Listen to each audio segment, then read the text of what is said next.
Hey everybody, this is Joseph Pasek, and welcome to the Fired Up Network. Welcome to NFL Blitz, a preview of 2 Monday night football games. And since it's a big Monday night, I brought the big guns out. The broadcasting legend from Syracuse University, a big fan of Chelsea, and he did not sing the Chelsea Blues this weekend. Stormin' Norm Rumack. Norm, how are you? Good, great to be here with you guys. I'm looking forward to our NFL chat for sure. All right, and then I brought Mark Everett Kelly. Of course, Mark is a big contributor to the Fired Up Network, 2-time Emmy Award winner for ESPN, and of course, we did the college gridiron with his football mates there. We're going to do it hopefully this week also. Mark, how you doing? Good. I'm a little intimidated. You guys have been partners for years, and then I'm supposed to fit in with this dynamic duo. Look, you fit in already great with Norm the Beast. I'm the beauty. But Mark, listen, Norm, Mark is a big fan of the New York Jets.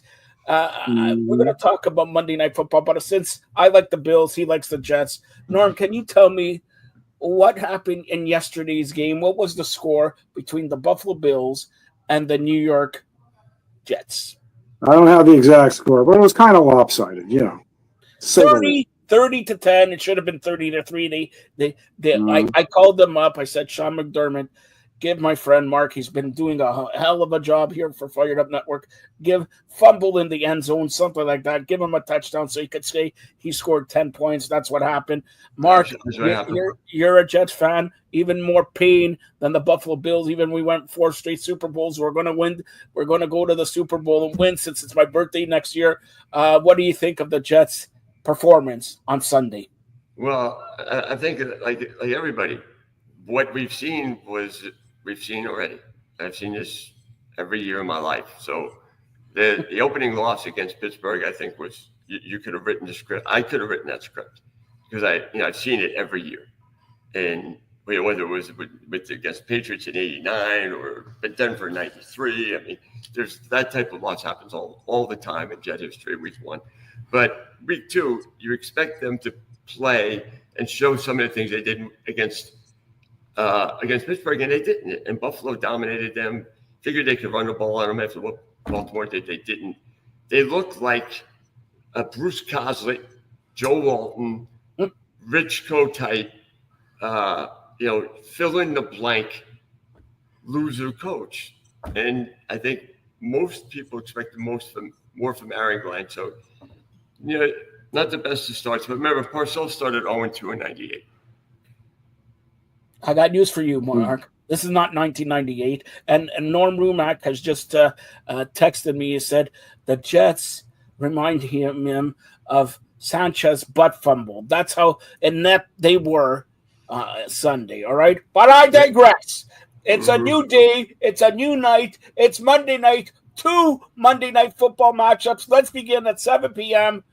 Tampa Bay Buccaneers, big victory over Atlanta Falcons. Atlanta proving to be a good team, also beating Minnesota against the Houston. Let's start off with the broadcasting legend, Stormin' Norm Rumack. Tampa and Houston, who you got? I'm going to go with Houston, Joe. You're a loser. Well, tell you who might be losing or might have problems avoiding losing is all these teams, even bigger than any of the Monday night stuff tonight. All these teams, Mark, with quarterbacking injury problems. So we've got obviously in Cincinnati and Minnesota, and now we find out Jaden Daniels might be out as well. I mean, but especially for Cincinnati, he's gone for 3 months. That's basically until he rehabs. It's almost a season. What the heck are they going to do? I mean, they've got to get somebody in there. Give it to these guys, okay? Throw away the season. Give it to this quarterback, the MVP. Well, Super Bowl that may be the case, Joe, but I want to find out what Mark has to say about all these quarterbacking injuries and how devastating it could be may not be for Minnesota. I don't know in terms of J.J. McCarthy. Hold on here. I just asked let's find out from Mark. Okay, Mark, how do you size these injuries up, the quarterbacking injuries? It's NFL. I got the script. I said Tampa Bay and Houston. You give me injuries. At the end of the segment, the injuries are a bigger story. The injuries are a bigger story than any Monday Night Football game. Right. Go ahead, Mark. given your estimation of the injuries, because I'm going to give him a knockout here. Go ahead. I think at any time, like the NFL is a quarterback league. So you lose your quarterback, this is going to be most teams are whatever plans they had. Now backup quarterbacks aren't supposed to consistently win. You're not supposed to. That's why they're backup quarterbacks. And Joe Burrow to me is the most alarming because he's now making that a routine, almost like he gets hurt a lot, and we're almost in Tua territory, and that to me would be the most alarming thing for Cincinnati because I think rely on him the most. Well, what do you say? How about JJ in Minnesota? Yeah, but I think because in Minnesota, because he's a first-year quarterback, maybe it's not as or second-year quarterback because he was a rookie last year, but maybe it's not as devastating. Minnesota last year with Darnold, I think, won a lot of close games. So, I just think Burrow was in a different class. Well, how come you don't talk about Mac Jones for San Francisco coming and doing a number for the 49ers, coming in and doing it? You talk about the negatives, Norm. You got to talk about the positives. Right, yeah, Mac Jones looked good. He looked good. He looked very good there. So, and of course, you got to look at Detroit absolutely doing a number. And when are we going to starting to get worried about their number one quarterback of the Bears, Caleb Williams? Because for 2 years, he's been, he's going to be the franchise and all that. And look, he played terrible, and Jared Goff looked really good, 5 touchdowns. Well, I think with Caleb Williams, he's turning out to be better than Justin Fields, or as inconsistent maybe as Justin And Justin Fields also got injured. Right. But that's the whole thing on those types of quarterbacks that can run and pass. They're not in Russell Wilson's territory, which is basically he's kind of set a standard for quarterbacks that can do both of those things really well. And the inconsistency is what drives most teams mad because you have the way Fields played in week 1 and then the way he played yesterday, 2 totally different quarterbacks. And I think that's what Caleb Williams really has to get is more consistency. And he doesn't have that yet. And you're wondering if it's ever going to come. Year 2, he's not at year 5 like Justin Fields is, but you got to give him a little more time to develop. But I think that's the worry is there going to be consistent play from week to week? All right, so that ties us up to the Monday Night Football. I asked Norm about Houston-Tampa. You talk about Tampa, Baker Mayfield. You talk about Houston, C.J. Stroud. These guys are, I'm not going to say great quarterbacks, but they're maybe top 5, top 10 quarterbacks in the National Football League. I asked Norm for his pick, but he went other ways, so I'm not going to ask him. Who cares? I said Houston. I know you picked the wrong team. Yeah. You picked the wrong team. If you're going to be on here with the president of the province of Canada, the mayor-elect of North America, soon to run for the mayor of Mozambique, I can't spell it, but I could run for it, and a two-time Emmy Award winner, bring something to the table. What? Okay, you picked Houston. Why? Because I like Houston. I may as well have my girlfriend on and say, why do you pick? I like the colors. Come on.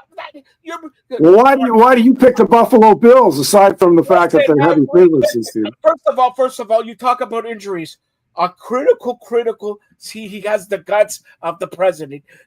He's like Norm. He got injured on his nose. Everybody was talking about broken nose and all that. Look, I'm used to punching Norm in the nose all the time. Look at that schnoz. If I could do a close-up of his schnoz, it's been broken like at least. How many times has your nose been broken, Norm? And look, the guts, the glory of Josh Allen. He did not have a good game throwing-wise, but he ran the ball for 40 yards. 30-10.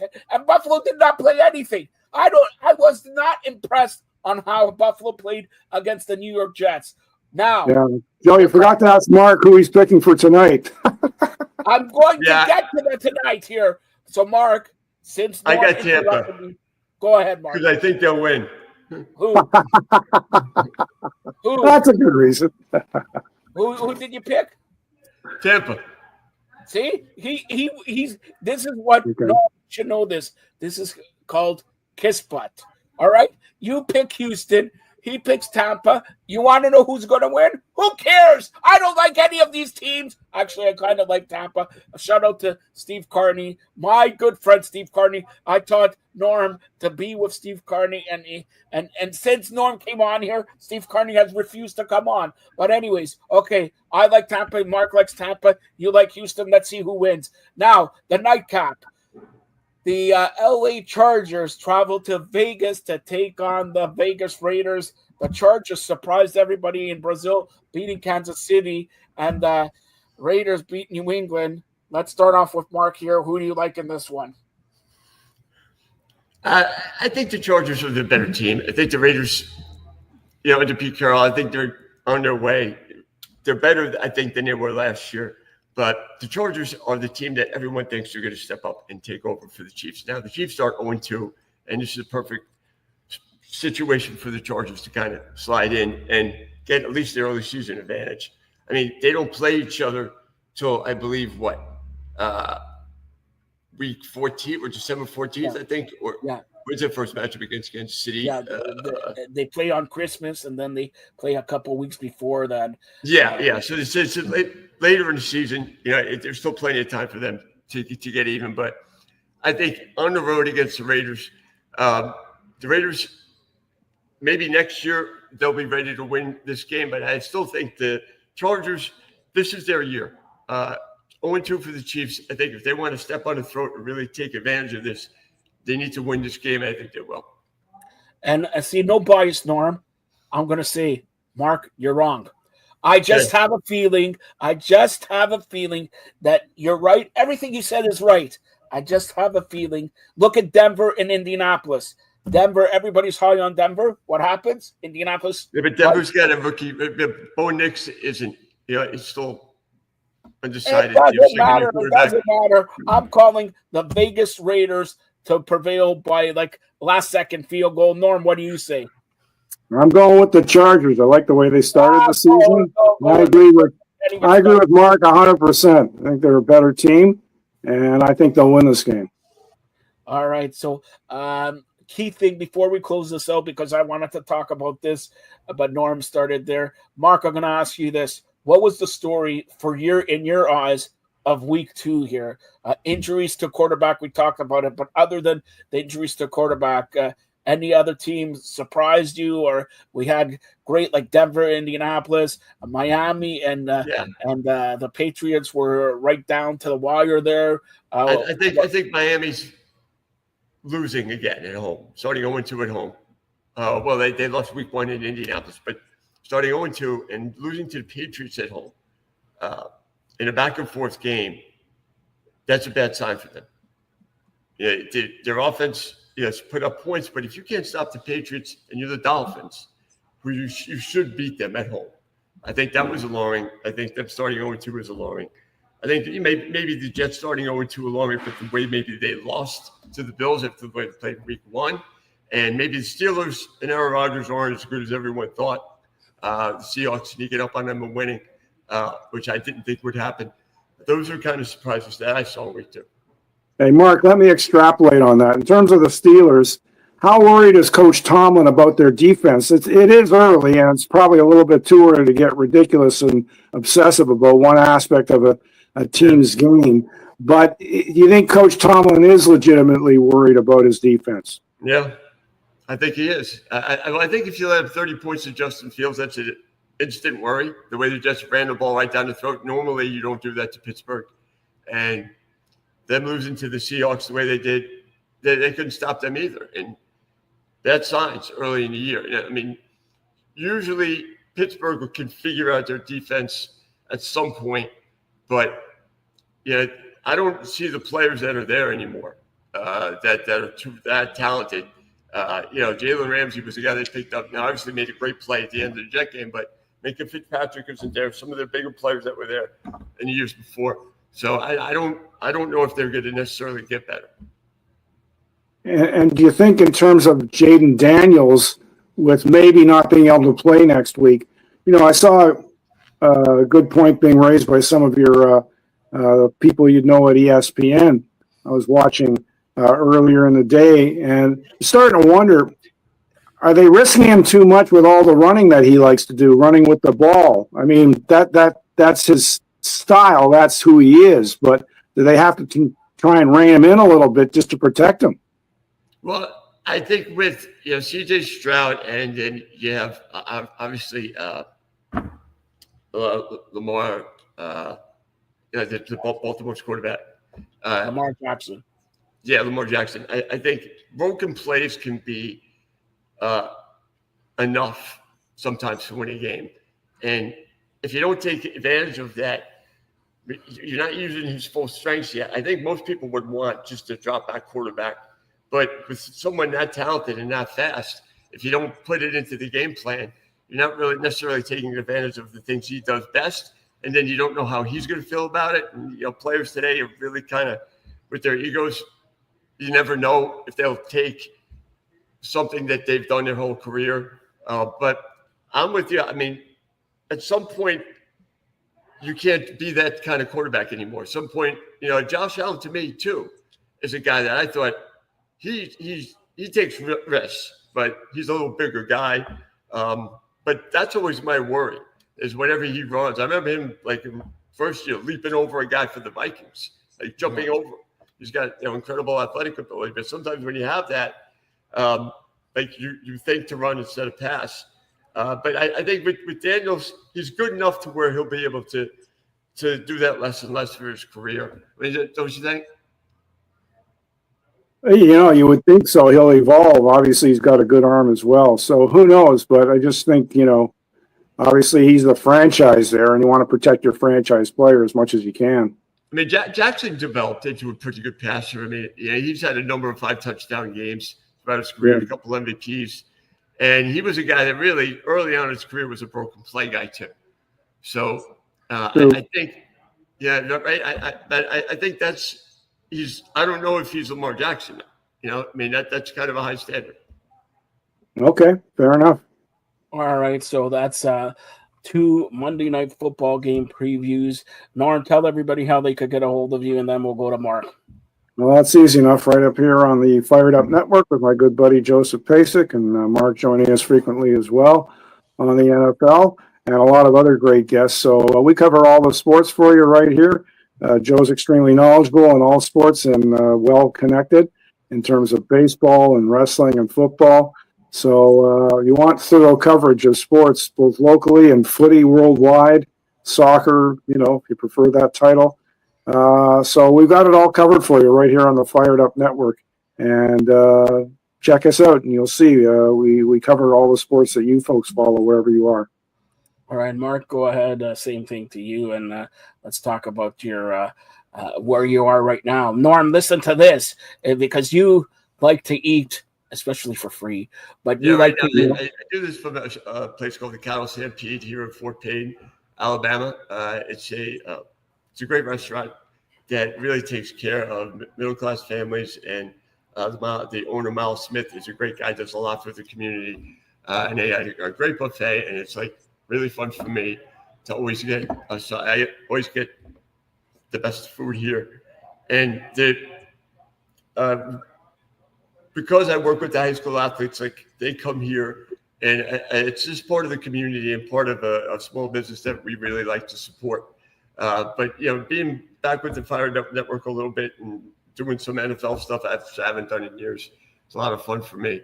But you can find me on Facebook. It's Mark Everett Kelly, Northeast Alabama Sports Today, where we do post a bunch of stuff. Like right after this, I'm going to volleyball games up in Geraldine, where Crossville is playing Geraldine, and then tomorrow I'll be at Collinsville when they play 5. So I mean, a lot of local high school volleyball, a lot of local high school football. And then, like last week we had the 5 football team on doing SEC picks. They really enjoyed it. The parents loved seeing their kids doing it. So thank you for that. And, we got a lot of things available that we can do. All right. And these guys did such a good job that Mark and Norm will be back to preview Thursday Night Football this Thursday night as we squish the fish. The Buffalo Bills and the Miami Dolphins. Thanks a lot, guys. Yeah. Thank you. Thank you.